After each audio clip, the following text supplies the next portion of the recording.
For months, global markets had a nickname for Donald Trump, TACO, short for Trump always chickens out. It became Wall Street shorthand every time tariffs were imposed, then rolled back, then reimposed and reversed again. But now that nickname is changing because the stakes are no longer trade wars. They are oil, war and one of the most critical choke points on earth. And the new acronym, it's NACHO. Yes, like the Mexican snack. But this time it stands for Not a Chance Hormuz Opens. Looks like Trump might stop eating Mexican food from now on. But why nacho? The term highlighted by Bloomberg columnist reflects something very deeper. The markets are no longer believing in quick reversals. They are betting that this crisis is here to stay. So what has changed?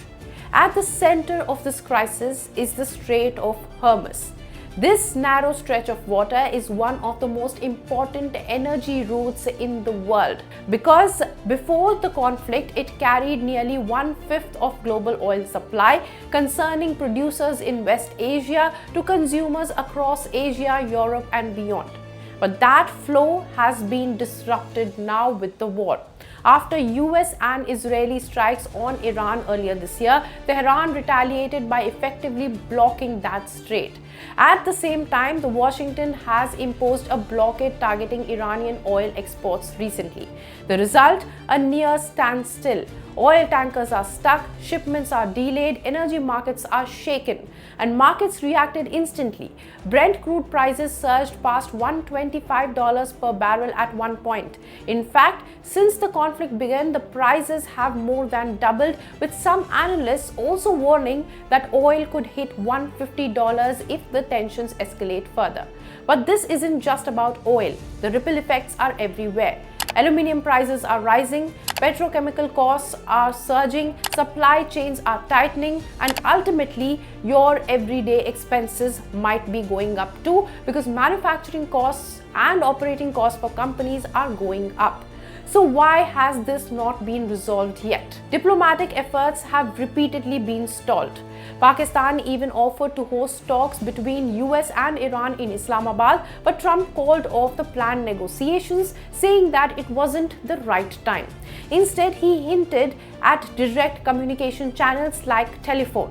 Meanwhile, the US is trying to build an international coalition to secure shipping routes through the strait as per reports because US's key allies have said no. But on ground, nothing has moved. And back home, the pressure is also building. Rising fuel prices are politically sensitive, especially with midterm elections approaching in the United States. A legal clock is also ticking for Donald Trump. Under the War Powers Resolution, Congress must approve military action if it continues beyond 60 days. And that deadline is disputed. Some say it has already been hit on May 1st, which is today. Others say that ceasefire does not count. And even within Trump's own party, there is a division. Defense Secretary Pete Hegseth says that US is not at war with Iran currently because there is a ceasefire in place, while some Republicans want formal authorization by the Congress.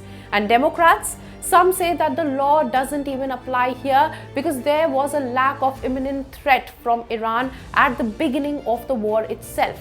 So where does that leave the world? In one word, uncertainty.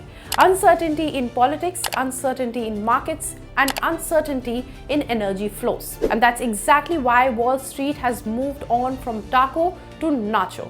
Because this time markets don't believe that Trump will back down quickly, and more importantly, they don't believe that the Strait of Hormuz will reopen anytime soon. What do you think about this? Let us know in the comments. And for more such sharp, no-nonsense breakdowns of global business and geopolitics, like, share and subscribe to ET Now.